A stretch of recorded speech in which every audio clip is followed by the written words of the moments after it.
Greater Warangal కార్పొరేషన్లోని 56వ division Gopalpur వద్ద సాంబయ్య నాయక్ ఆధ్వర్యంలో BRS party working president KTR జన్మదిన వేడుకలు అంగరంగ వైభవంగా నిర్వహించారు. ఈ సందర్భంగా సాంబయ్య నాయక్ మాట్లాడుతూ కేటీఆర్ ఆరోగ్యం నుండు నూరేళ్లు బాగుండాలని, తెలంగాణ ముఖ్యమంత్రి పీఠాన్ని కైవసం చేసుకోవాలని, కేటీఆర్ను ముఖ్యమంత్రిగా చూడడమే మా యొక్క కళ అని ఈ సందర్భంగా వారు మాట్లాడారు. కార్యక్రమంలో గ్రేటర్ వరంగల్ 56వ డివిజన్ నాయకులు, కార్యకర్తలు తదితరులు పాల్గొన్నారు.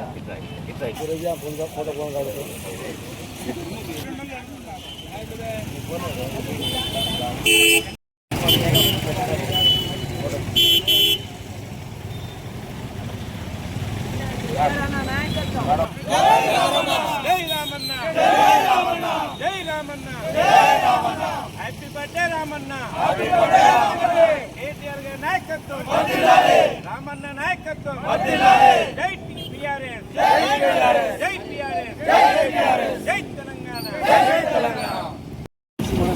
ఈరోజు హన్మకొండలో KTR BRS party working president గారి జన్మదిన వేడుకలు 56వ డివిజన్ గోపాల్పురం సెంటర్లో జరుపుతున్నాము. ఈరోజు ప్రభుత్వం మీద విపరీతంగా పోరాడుతున్నటువంటి కేటీఆర్ అన్నకు ఈరోజు తెలంగాణ వ్యాప్తంగా స్వాగతం పలుకుతున్నారు యువత. మరి మహిళలు కానీ ఈరోజు రైతన్నలు కానీ అండంగా నిలుచున్నారు. రాబోయే రోజుల్లో ప్రజల పక్షాన పోరాటం చేసి ముఖ్యమంత్రి కావాలని ఈ యొక్క తెలంగాణలో ఐకాన్గా చూసినటువంటి ప్రజల ఆకాంక్ష మేరకు తెలంగాణ రాష్ట్రానికి ముఖ్యమంత్రి చేయాలని ఒక కంకణం కట్టుకొని ఈరోజు ప్రజలంతా వేచి చూస్తున్నాడు. మరి ఈరోజు జన్మదిన సందర్భంగా 56వ డివిజన్లో కేక్ కట్ చేయడం జరుగుతూ ఉంది. రాబోయే రోజుల్లో తెలంగాణను మళ్ళీ ప్రపంచ పటంలో చేర్చాలంటే కేటీఆర్ లాంటి ఐకాన్ని ముఖ్యమంత్రి చేయాలని ఈరోజు ప్రజలు కంకణం కట్టుకొని ముందుకెళ్తున్నారు. కేటీఆర్ గారికి మరొకసారి జన్మదిన వేడుకలు జరుపుతూ జై రామన్న, జై రామన్న, కేటీఆర్ గారి నాయకత్వం. హ్యాపీ బర్త్డే కేటీఆర్ అన్న.